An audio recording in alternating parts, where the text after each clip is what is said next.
Bollywood silver screen presenting dread. ये कहानी एक कॉमिक्स के ऊपर आधारित है। इस कॉमिक्स का नाम है जज ड्रेड। परमाणु विस्फोट होने के बाद अमेरिका एक शापित देश बन चुका है। दीवारों के इस तरफ बंजर और शापित जमीन है और दीवारों के उस तरफ शापित शहर। बॉस्टन से लेके वॉशिंगटन डीसी तक 80 करोड़ लोग रहते हैं, लेकिन ये पुरानी बिल्डिंग्स में नहीं रहते। वो पूरी तरह से तबाह हो चुकी है और अब निर्माण हुआ है मेगा सिटीज का, जो कि परमाणु विस्फोट के बाद एक अलग और नई दुनिया है। और इस नई दुनिया में लड़ाई झगड़ा, लूटपाट, मारकाट, चोरी चकारी, ये सब कुछ है। हर रोज इस नई दुनिया में 17,000 संदिग्ध अपराध होते हैं और इन्हें कंट्रोल करने के लिए एक ऑर्गेनाइजेशन है। इन्हें जज कहा जाता है। अब इस दुनिया में ना पुलिस होती है, ना कोर्ट होती है, ना आर्मी। यहाँ पर सिर्फ जजेस होते हैं जो हर चीज का फैसला करते हैं। अब यहाँ पर यह दिखाया जाता है कि सड़कों के बीचों बीच एक गाड़ी तेज रफ्तार से जा रही होती है, जिसके अंदर अपराधी हैं और इनका पीछा एक जज कर रहा होता है। इस जज का नाम है ड्रेड। ड्रेड उनका पीछा करता है और उनकी गाड़ी के टायर पर गोली चला देता है, जिससे उनकी गाड़ी पलट जाती है। इस गाड़ी में लगभग सभी लोग मर जाते हैं। ड्रेड ने ऐसा इसलिए किया होता है क्योंकि ये बहुत ही संदिग्ध अपराधी होते हैं और इन्होंने अपनी गाड़ी से एक आदमी को कुचल भी दिया होता है। अब इनमें से एक आदमी बच जाता है। वो एक बिल्डिंग के अंदर चला जाता है और एक लड़की को बंदी बना लेता है। ड्रेड उस तक पहुंच जाता है। ड्रेड कहता है कि अगर तुमने इसे छोड़ दिया तो मैं तुमसे वादा करता हूं कि तुम्हें फांसी नहीं बल्कि उम्र कैद होगी। लेकिन वो अपराधी उसकी बात नहीं मानता और ड्रेड कहता है कि अब चलेगा आग का गोला। वो अपनी गन तान देता है। अपराधी कहता है कि अगर तूने अपनी गन नीचे नहीं की तो मैं इस लड़की का भेजा उड़ा दूंगा। ड्रेड अपनी गन से गोली चलाता है और वो गोली उस अपराधी के मुंह के अंदर चली जाती है, जिससे उसकी मौत हो जाती है। इस आधुनिक दुनिया में आधुनिक हथियार है और जितने भी जजेस होते हैं ये आम इंसान नहीं होते। ये अपने काम में इतने ट्रेंड होते हैं कि अपराधी इनके सामने टिक ही नहीं सकते और ड्रेड उन्हीं में से एक है। अब ड्रेड को हेडक्वार्टर बुलाया जाता है। वहां पर उसे एक लड़की के बारे में बताया जाता है। इस लड़की का नाम है कैसेंड्रा एंडरसन, जिसके माँ बाप 7 साल की उम्र में कैंसर की वजह से मर गए थे। इसके बाद 9 साल की उम्र में इसने जज बनने के लिए परीक्षा दी, लेकिन ये उस परीक्षा को पास नहीं कर पाई। फिर भी किन्हीं कारणों से इसे फोर्स में शामिल कर लिया गया, लेकिन वहां भी इसका रिकॉर्ड बहुत अच्छा नहीं रहा। एक जज बनने के लिए जितने अंक चाहिए उसमें इसके 3 अंक कम है। ड्रेड बोलता है तो फिर ये यहाँ पर क्या कर रही है। जो लेडी ड्रेड को ये सब कुछ बता रही होती है, इसके बाद वो स्पीकर से एंडरसन से बात करती है। वो पूछती है कि तुम्हें कितने लोग दिख रहे हैं। वो कहती है कि 2, और इसके बाद वो ड्रेड के बारे में भी सब कुछ बता देती है। दरअसल ये लोग तो एंडरसन को देख सकते हैं, लेकिन एंडरसन इन दोनों को नहीं देख सकती।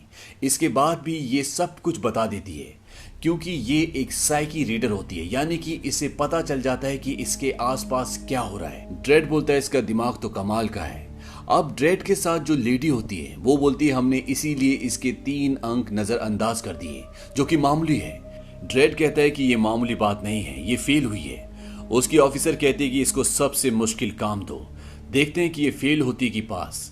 ड्रेड बोलता है कि यहाँ पे तो हर काम मुश्किल है। इसके बाद ड्रेड उसे अपने साथ ले जाता है और वो एंडरसन को बताता है कि अगर तुमने अपना हथियार खो दिया तो तुम्हें निकाल दिया जाएगा, या तुमने अपने ऑफिसर की बात नहीं मानी तो भी तुम्हें निकाल दिया जाएगा, या तुमने किसी को गलत सजा दी तो भी तुम्हें निकाल दिया जाएगा। अब यहीं इस मेगा सिटी में एक बिल्डिंग है जिसका नाम है पीस ट्रीज। इसमें 200 इमारतें हैं और इस इमारत के अंदर 75,000 लोग रहते हैं। दरअसल ये एक पूरा का पूरा शहर है और इस इमारत में रहने वाले 90% लोग बेरोजगार हैं, यानी कि ये एक तरह का स्लम है।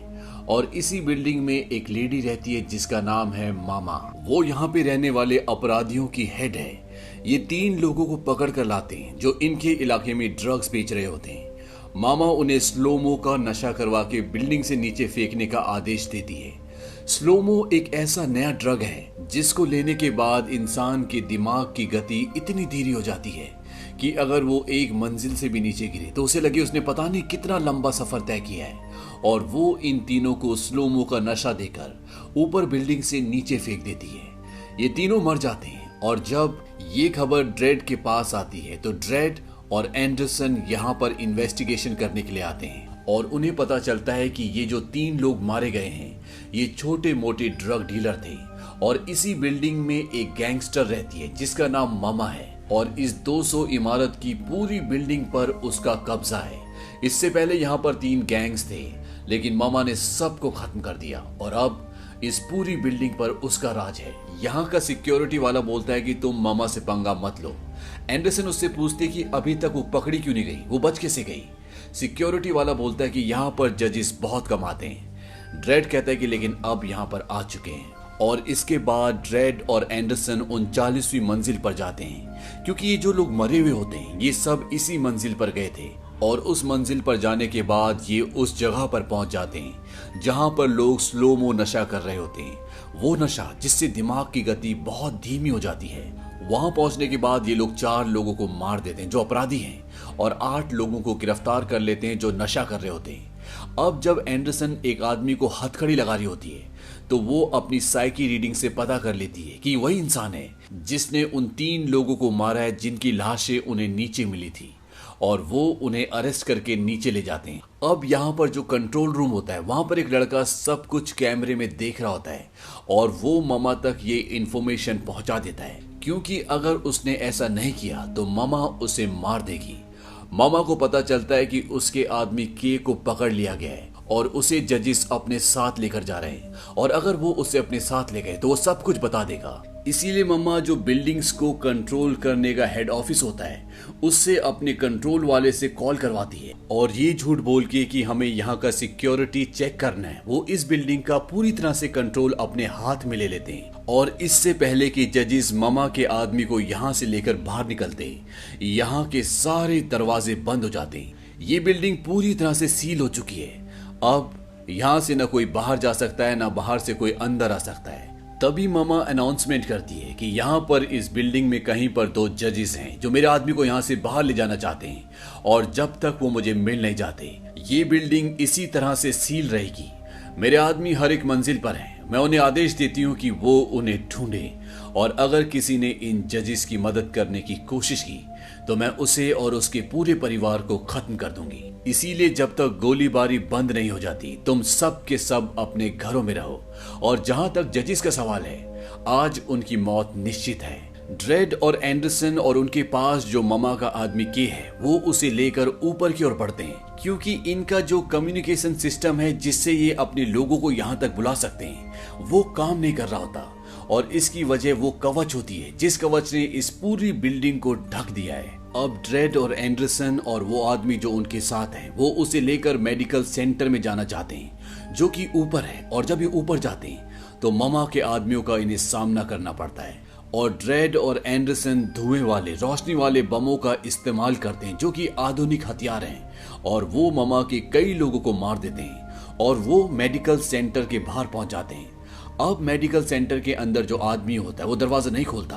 वो कहता है कि इस पूरी बिल्डिंग को विस्फोटकों का सामना करने वाले कवच से बंद कर दिया गया है और मामा के आदमी तुम्हें ढूंढ रहे हैं। तुम लोग पहले मर चुके हो, मैं तुम्हारी मदद नहीं कर सकता। ड्रेड बोलता है कि अब हमें अपने आप को खुद ही बचाना होगा। वो कहता है गोली तभी चलाना जब तुम्हारा शिकार तुम्हारे निशाने पर हो, और ये आगे बढ़ना शुरू करते। इन्हें नहीं पता कि इन्हें अब कहाँ जाना है। तभी 4 लोग इनको मारने के लिए इनकी तरफ बढ़ रहे होते हैं, और कोई इन्हें अपने घर पर पनाह नहीं देना चाहता, क्योंकि अगर उन्होंने ऐसा किया तो मामा उसके पूरे परिवार को मार देगी। तभी एंडरसन अपनी पावर का इस्तेमाल करके एक दरवाजे पर बोलती है कैथी। ये उस लेडी का नाम होता है जो उस घर पर रहती है, और वो दरवाजा खोल देती है, और एंडरसन, ड्रेड और वो आदमी जो उनके साथ है वो तीनों की तीनों उसके अंदर चले जाते हैं। यहाँ पर जो लेडी होती है उसका पति भी बाहर होता है जो इनको मारना चाहता है। वो कहती कि मैं तुम्हें यहाँ से बाहर निकलने का रास्ता बता सकती हूँ, लेकिन वादा करो जो लोग बाहर है उन्हें तुम कुछ नहीं कहोगी। वो बताती है कि यहाँ पर पास में एक सर्विस लिस्ट है जिसमें लिखा है कि वो खराब है, लेकिन अगर तुम 75वीं मंजिल से ऊपर का बटन दबाओ तो चल पड़ेगी। और ये सुनने के बाद ड्रेड और एंडरसन उस कैदी को अपने साथ लेकर वहां से निकल पड़ते हैं, लेकिन वहां से निकलने से पहले जिस लेडी ने इन्हें बाहर जाने का रास्ता बताया है वो उसके पति की फोटो देखती है, और एंडरसन को याद आता है कि उसे हम मार चुके हैं। और जब एंडरसन उस लेडी को बताने की कोशिश करती है तो वो कहती है कि कुछ मत कहना, क्योंकि वो समझ जाती है। और एंडरसन, ड्रेड और वो आदमी जो इनका कैदी है यहाँ से 75वीं मंजिल की तरफ निकल पड़ते हैं। वहीं दूसरी तरफ जो इस बिल्डिंग का ऑपरेटर होता है वो मामा को बताता है कि ये दोनों जजेस हमारे कम से कम 30 लोगों को मार चुके हैं और इस वक्त ये 76वीं मंजिल पर हैं। इस मंजिल पर मेरा पूरा कंट्रोल है और वो अपने कंट्रोल सिस्टम से वहां पर लोहे की बड़ी बड़ी सलाखों को नीचे कर देता है जिससे ये आगे नहीं बढ़ सकते।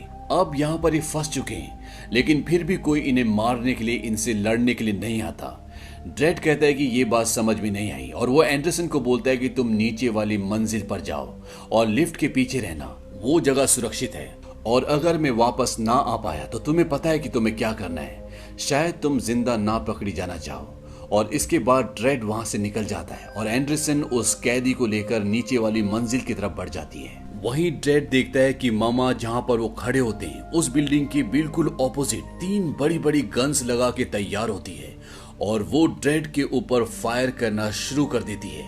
ये गन्स बहुत ही खतरनाक होती है। इन गन्स की पावर इतनी होती है कि मोटी सी मोटी दीवार के पीछे खड़े आदमी को ये आराम से मार दे।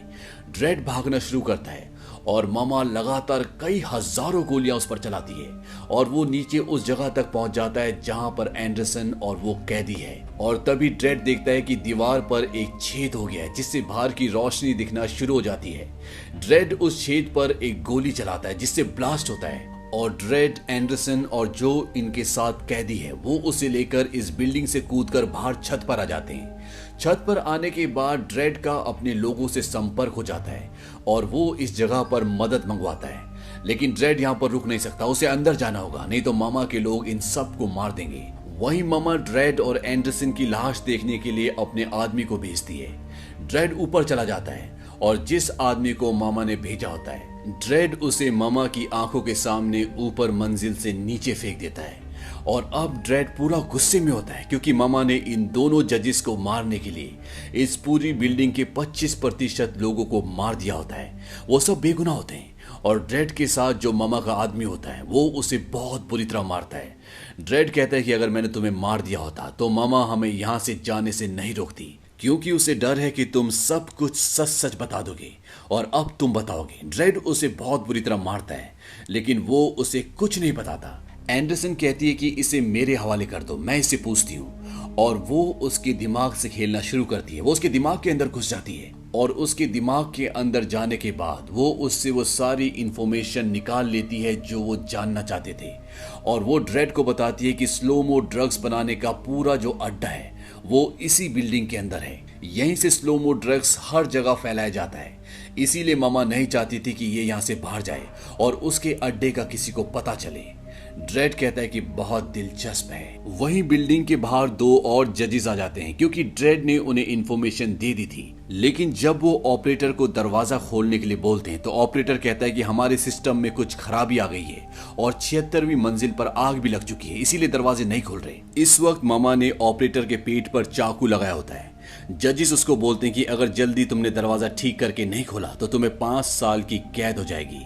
ऑपरेटर कहता है ठीक है, मैं कोशिश कर रहा हूँ। वहीं दूसरी तरफ ड्रेड और एंडरसन इस आदमी को, कैदी को लेकर कोई सुरक्षित जगह ढूंढ रहे हैं क्योंकि वो जानते हैं कि मदद आने वाली है। और तभी 2 बच्चे ड्रेड के ऊपर गन तान देते हैं। वो बच्चे हैं इसीलिए ड्रेड उसे मारना नहीं चाहता। वो अपनी गन को इलेक्ट्रिक शॉक मोड पे ले जाता है और इन दोनों को बेहोश कर देता है। लेकिन इसी दौरान जो इनके पास कैदी है जिसका नाम की है वो एंडरसन से उसकी गन छीन लेता है और उसे अपने गन पॉइंट पे लेकर लिफ्ट का दरवाजा खोलता है और लिफ्ट के अंदर जाकर वो सीधा 200वें फ्लोर पे चले जाता है जहां पर मामा और उसका पूरा गैंग है। और अब एंडरसन इनकी कैद में है। तभी एक अनाउंसमेंट होती है जिसे मामा और पीस ट्रीज के सभी निवासी सुन रहे होते हैं और ये अनाउंसमेंट करता है ड्रेड। ड्रेड कहता है कि मामा एक मामूली मुजरिम है और उसने नशीले पदार्थ बेचे, कई लोगों को मारा जो बेगुनाह थे और उसकी सजा मैं मौत सुनाता हूँ और मेरे और मामा के बीच में जो भी आएगा वो भी उतना ही गुनहगार होगा जितना कि मामा। और इस अनाउंसमेंट के साथ मामा को पता चल जाता है कि ड्रेड कौन से फ्लोर पर है और वो अपने आदमियों को उसे मारने के लिए भेजती है। और ड्रेड जो कि 190वें फ्लोर पर यानी कि इनसे 10 फ्लोर नीचे है वो उन सभी लोगों को वहां पर मार देता है। बिल्डिंग के बाहर ये दिखाया जाता है कि 2 जजेस दरवाजा खुलने का इंतजार कर रहे हैं। तभी वहां पर 4 जजेस और आते हैं और वो स्पीकर पे एक बार फिर से दरवाजा खोलने के लिए बोलते हैं। दरवाजे खुल जाते हैं और वो 4 जजेस इन 2 जजेस को बोलते हैं कि तुम जाओ, यहाँ पर हम संभाल लेंगे। और ये चारों जजेस अब अंदर आ जाते हैं। और अंदर आने के बाद ये सीधा मामा के पास जाते हैं और उसे कहते हैं कि उसे मारने की कीमत 1 करोड़। मामा कहती है कि ठीक है, और इन 4 में से 3 जजेस ड्रेड को मारने के लिए निकल पड़ते हैं। इस तरह से एक रक्षक ही रक्षक का दुश्मन बन जाता है। अब इन तीनों में से एक ड्रेड तक पहुंच जाता है और ड्रेड को बोलता है, तुम ठीक हो ना, हम मदद लेकर आ चुके हैं, तुम्हें अब घबराने की कोई जरूरत नहीं है। ड्रेड बोलता है कि ताज्जुब है, मैंने इन्फॉर्म किया था कि हम 2 जजेस यहाँ पर खतरे में हैं, तुमने दूसरे के बारे में नहीं पूछा।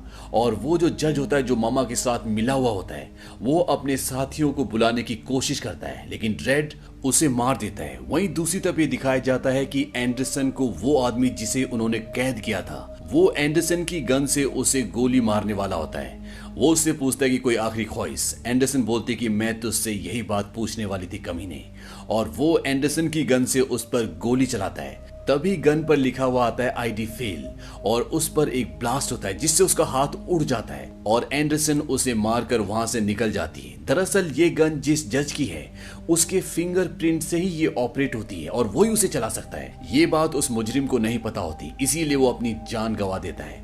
अब एंडरसन यहाँ से निकल चुकी है और यहाँ पर जो चौथी जज होती है जो कि एक लेडी है, वो एंडरसन तक पहुंच जाती है, लेकिन एंडरसन माइंड रीड कर सकती है, ये बात उसे नहीं पता होती। और जब वो एंडरसन को बोलती है कि गन नीचे करो, मैं तुम्हारी मदद करने के लिए आई हूँ, एंडरसन उसे गोलियां मारकर वहां से निकल जाती है। वहीं दूसरी तरफ ये दिखाया जाता है कि ड्रेड उस लैब तक पहुंच जाता है जहां पर स्लोमो नशा बन रहा होता है, और वहां पर 2 जजेस भी आ जाते हैं और वो ड्रेड के ऊपर हमला कर देते हैं। ड्रेड एक जज को मार देता है, इसके बाद उसकी गोलियां खत्म हो जाती है, और जब वो दीवार के पीछे छुपा हुआ होता है तो दूसरा जज अपनी गन को कमांड देता है कि कवच में छेद करो, और उसकी गन का मोड चेंज हो जाता है। वो गोली चलाता है और गोली दीवार और ड्रेड के कवच के आर पार हो जाती है। ड्रेड जख्मी हो जाता है और वो जज उसके सामने आता है, वो उसे गोली मारने वाला होता है। ड्रेड बोलता है कि 1 मिनट रुको। वो बोलता है तुम डर गए, और तभी पीछे से एंडरसन आके उस जज को मार देती है। अब ड्रेड और एंडरसन अपना काम खत्म करने के लिए उस ऑपरेटिंग रूम तक पहुंच जाते हैं जहां से इस पूरी बिल्डिंग पर कवच लगाए गए थे, और वहां पर जो ऑपरेटर होता है उसे ये पकड़ लेते हैं। वो बताता है कि मामा एक खास कमरे के अंदर है जो बहुत मोटी स्टील के दरवाजे के पीछे है, मैं तुम्हें उसका कोड दे सकती हूँ। एंडरसन बोलते कि मुझे उसके लिए तुम्हारी जरूरत नहीं है, और वो उसका माइंड रीड करना शुरू कर देती है। उसे कोड पता चल जाता है और साथ ही साथ उसे ये भी पता चलता है कि इसने जो भी किया था वो जबरदस्ती किया था, और अगर ये ऐसा नहीं करता तो मामा उसे मार देती। एंडरसन उसे यहाँ से जाने के लिए कहती है। ड्रेड कहता है कि एक अपराधी को भगाना भूल नहीं बल्कि गुनाह भी है। एंडरसन कहती है कि मैं तो फेल उसी वक्त हो गई थी जब मेरी गन छीन ली गई थी, और अभी मैं यहाँ पर एक जज हूँ तो मैं कोई भी फैसला ले सकती हूँ, और वो एक अपराधी नहीं था बल्कि एक पीड़ित था, इसीलिए मैंने वही किया जो मुझे ठीक लगा। इसके बाद ये दोनों उस जगह तक पहुंच जाते हैं जहां पर मामा है। वहां पर मामा के काफी सारे लोग होते हैं और ये उन सबको मार देते हैं। हालांकि एंडरसन यहाँ पर जख्मी भी हो जाती है। मामा अपने हाथ पर एक ट्रांसमीटर लगा लेती है और वो ड्रेड को बोलती है कि इस बिल्डिंग में इतना बारूद लगा हुआ है कि 50 मंजिलें उड़ जाएंगी, और 50 मंजिलें उड़ गई तो बाकी की बिल्डिंग भी गिर जाएगी। और ये जो ट्रांसमीटर मेरी कलाई पर लगा हुआ है ये मेरी दिल की धड़कन से जुड़ा हुआ है, और जैसी मेरी दिल की धड़कन रुकेगी ऊपर की 50 मंजिलें उड़ जाएंगी, इसीलिए तुम अपनी गन नीचे रख दो। ड्रेड बोलता है कि ये कोई सौदा नहीं है। वो एक गोली चलाता है जिससे वो जख्मी हो जाती है और वो उसके पास जाता है। वहां पर स्लोमो नशे का पंप पड़ा होता है। ड्रेड उसे उठा लेता है। वो कहता है कि हम जमीन से 1 किलोमीटर ऊपर हैं, और जब मैं तुम्हें यहाँ से नीचे भेजूंगा तो शायद ये सफर तुम्हें बहुत लंबा लगे। तुम्हारा अपराध है नशे का धंधा करना, बेगुनाह लोगों को मारना। और इसके बाद ड्रेड स्लोमो नशा उसे देता है और ऊपर की मंजिल से उसे नीचे फेंक देता है। उसे सब कुछ बहुत स्लो लग रहा होता है क्योंकि ये नशा ही ऐसा होता है, और ड्रेड ऐसा इसलिए करता है क्योंकि वो जानता है कि जब वो नीचे गिरेगी और उसके दिल की धड़कन रुक जाएगी तो उसका ट्रांसमीटर काम नहीं करेगा, क्योंकि बारूद ऊपर की 50 मंजिलों में लगा हुआ है। इसीलिए जब वो नीचे गिरेगी उसकी दिल की धड़कन टूटेगी तो उसका सिग्नल ऊपर तक नहीं पहुंच पाएगा। और होता भी ऐसी है, जब मामा 200 फ्लोर से नीचे जमीन पर गिरती है तो यहाँ पर कोई भी ब्लास्ट नहीं होता। इसके बाद ड्रेड और एंडरसन नीचे आ जाते हैं और यहाँ के दरवाजे, यहाँ के कवच खुल जाते हैं, और इस तरह से ये इस केस को सॉल्व करते हैं। ड्रेड एंडरसन को बोलता है कि तुम्हारा इम्तिहान पूरा हुआ। एंडरसन अपना बैच उसे देकर वहां से निकल जाती है क्योंकि उसने बहुत सारी गलतियां की है, इसीलिए वो जज नहीं बन सकती। और जब इनकी चीफ ड्रेड के पास आती है, वो बोलती है कि वो फेल हुई या पास। ड्रेड बोलता है कि वो पास हो गई। इनकी चीफ बोलते कि हाँ मैं जानती थी। और इस तरह से एंडरसन भी एक जज बन जाती है और अब उसे इस हाइपर सिटी को, जहां पर 80 करोड़ लोग रहते हैं, यहां से जुर्म को खत्म करना होगा। और इसी के साथ ये कहानी खत्म हो जाती है। ये फिल्म सन 2012 में रिलीज हुई थी। इस फिल्म का बजट था 30 से 45 मिलियन डॉलर और इस फिल्म ने बॉक्स ऑफिस पर कमाई की थी 41.5 मिलियन डॉलर्स की। उम्मीद करते हैं कि ये कहानी आपको पसंद आई होगी।